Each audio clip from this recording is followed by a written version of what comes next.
नाम ग्रहण किया गया। अपने पूर्वजों का नाम स्मरण भी पुण्यप्रद होता है। जो लोग अपने पूर्व महापुरुषों का स्मरण नहीं करते, वह स्थान, वह ग्राम, समाज, वह राष्ट्र अपने आदर्शों के प्रति विरूढ़ होता चला जाता है। पंडित जीवाराम और पंडित टीकाराम रजपुरा के पास चंदू नगला के रहने वाले थे। काशी पढ़ने गए और काशी जाकर के उन्होंने सांग वेद का अध्ययन किया। अंगों सहित वेदों का अध्ययन किया। शास्त्र के विद्वान होकर काशी से लौटे। उनका विवाह संपन्न हुआ। क्षेत्रीय जमींदार जिनको कि राजा साहब के रूप में जाना जाता था, इन दोनों के सम्मान में उन्होंने बहुत बड़ा आयोजन किया। ब्राह्मणों का भोजन की व्यवस्था थी।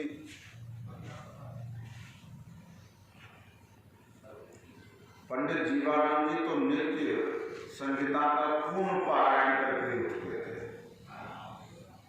थे। ऐसे ही उनके छोटे भाई पंडित टीकाराम जी भी, उनकी भी उपासना का क्रम बहुत ही विस्तृत था।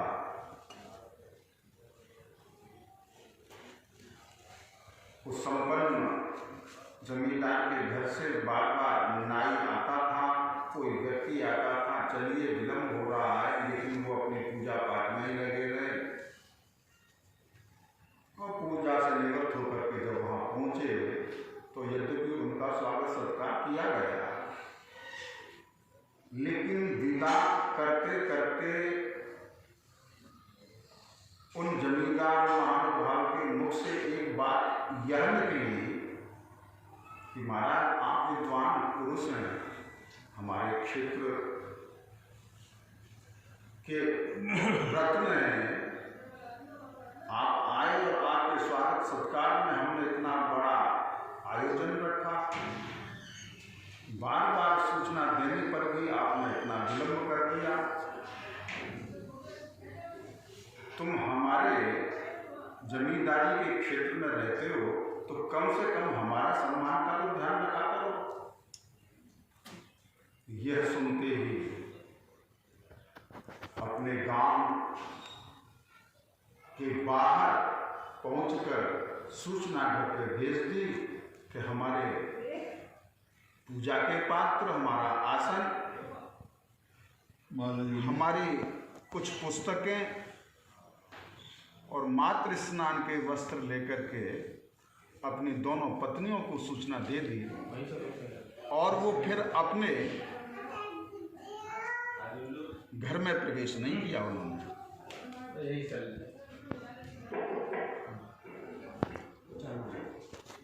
क्या कर ली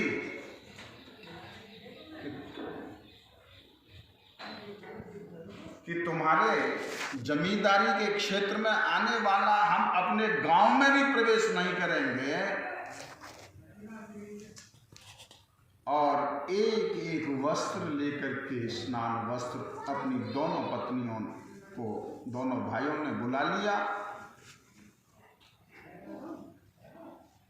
गंगा पार करके वो कर्णवास में आ गए। रात्रि निवास किया। दूसरे दिन संध्या वंदनादि से निवृत्त होकर के बड़े भाई पंडित जीवाराम जी ने एक संकल्प लिया, गंगा में संकल्प छोड़ा। छोटे भाई देख रहे थे, बोले भैया आपने ये क्या संकल्प लिया? कुछ बोले अब हम जीवन पर्यंत कर्णवास की भूमि छोड़ करके नहीं जाएंगे, यही आवास करेंगे। इतनी देर में दूसरे भाई ने संकल्प लिया। बोले तूने क्या संकल्प लिया है? कि हम एक रात्रि से अधिक कहीं किसी स्थान पर रुकेंगे ही नहीं, हम गंगा के किनारे किनारे भ्रमण करते रहेंगे और अपने शास्त्रों का स्वाध्याय करेंगे, आराधना करेंगे। ये दो भाइयों का विलक्षण संकल्प। पंडित जीवाराम जी वेद वेदांग के विद्वान थे। विद्यार्थियों को पढ़ाने लगे। धीरे धीरे एक पाठशाला सी हो गई। 2 विद्यार्थी, 5 विद्यार्थी, 10 विद्यार्थी पढ़ने लगे। जो विद्वान है, जो अध्ययनशील है, वो अपनी विद्या को संरक्षित कर रखने के लिए उसका उद्देश्य रहता है और वो ब्राह्मण भटकों को पढ़ाने लगे। उनकी पतिव्रत परायणा पत्नी विद्यार्थियों को अपने पुत्र के समान स्नेह करते हुए उनका भोजन बनाती थी। अयाचित वृत्ति से रहते थे, किसी से मांगते नहीं थे। कर्णवास, बिलौना, ये समीपस्थ गांव के लोगों ने देखा कि ऐसे अयाचित वृत्ति से रहने वाले पंडित जी इतने विद्यार्थियों को पढ़ाते हैं, इन विद्यार्थियों का भोजनादि की व्यवस्था कैसे चल पाएगी? तो सभी महिलाओं ने अपने अपने घर में एक एक गागर रख ली।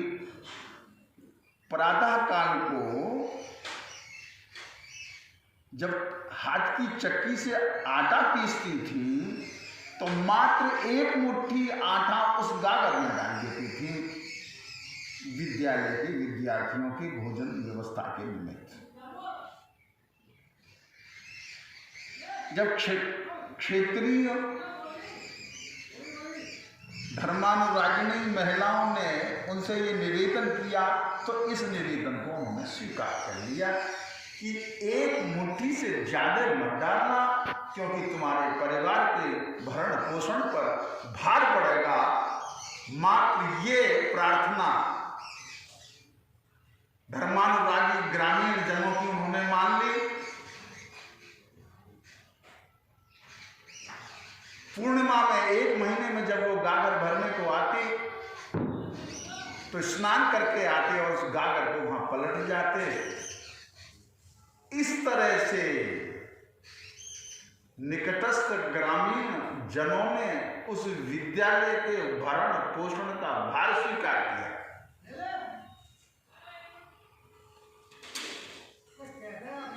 उस विद्यालय का नाम सामवेद विद्यालय था।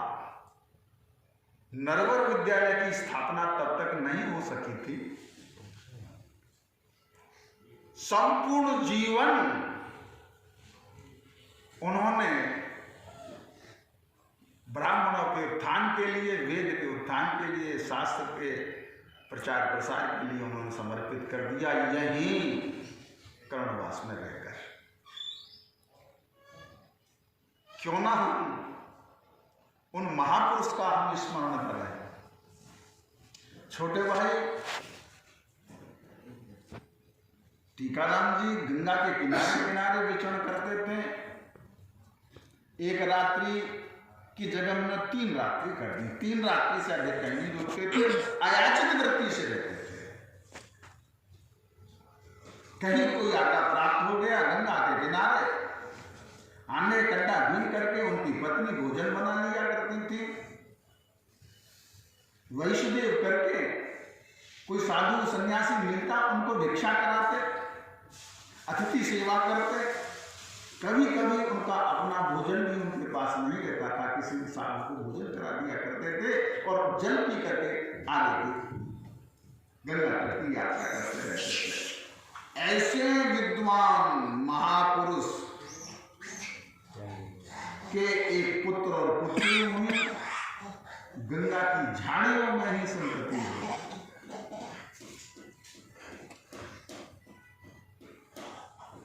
जिन पुत्र का नाम पंडित शास्त्रार्थ महारथी भारत प्रसिद्ध कविरत्न पंडित अखिलानंद जी हो। पंडित अखिलानंद जी का वैदुष्य इतना प्रखर वैदुष्य था, आर्य समाज का उसमें बहुत प्रभाव था। यद्यपि आर्य समाज में भी विद्वान थे और वो विद्वान प्रविष्ट भी इसलिए हुए थे कि स्वामी दयानंद जी ने द्विजाति मात्र के लिए वेद व्याकरण के उद्देश्य से अभियान चलाया था। उस अभियान में भी बड़े बड़े विद्वान ने उनका सहयोग किया। बाद में वो द्विजाति से इतर भी और श्रुति स्मृति सिद्धांतों का परिपालन न करते हुए मार्ग उन्होंने बदल लिया, तो विद्वान उधर से इधर आ गए। तो जहां अखिलानंद जी हुआ करते थे, वहां शास्त्रार्थ में यदि मालूम पड़ गया पंडित अखिलानंद जी उपस्थित हो गए, वहां भारतवर्ष के किसी विद्वान की हिम्मत नहीं कि जो अखिलानंद जी महाराज के मुख से निकलने वाली वाणी का खंडन करने में समर्थ हो सके। ऐसे महापुरुष इस भूमि पर रहे। बाद में उड़िया बाबा जी यहाँ रहे, रामघाट में रहे, नरवर में रहते थे और कर्णवास, कभी कभी भृगु क्षेत्र में। तो रामघाट, कर्णवास, नरवर और भृगु क्षेत्र ये उड़िया बाबा के बहुत प्रिय स्थान थे। रामघाट में और कर्णवास में वो अधिक रहे। उनकी चर्चा फिर कभी, आज पंडित जीवाराम जी और आज भी धर्मशाला के पीछे को एक टीला बहुत समय तक जीवाराम पाठशाला का टीला कह के वो प्रसिद्धि भी रही। वो विद्यालय जब वो नहीं रहे तो नरवर की स्थापना जब हो गई थी, तो नरवर से महाराज जी ने पंडित रमेश दत्त वेदपाठी जी, जो गुरु जी से पृथक थे, उनसे पूर्व थे, उनको यहाँ भेजा। महाराज जी ने कुछ समय तक ये पाठशाला चलाई। तो ऐसे ही क्रमशः यहाँ के महापुरुषों का स्मरण करके हम पुण्य प्राप्त करें, इस दृष्टि से हमने यह इसकी आज चर्चा की। हर हर महादेव।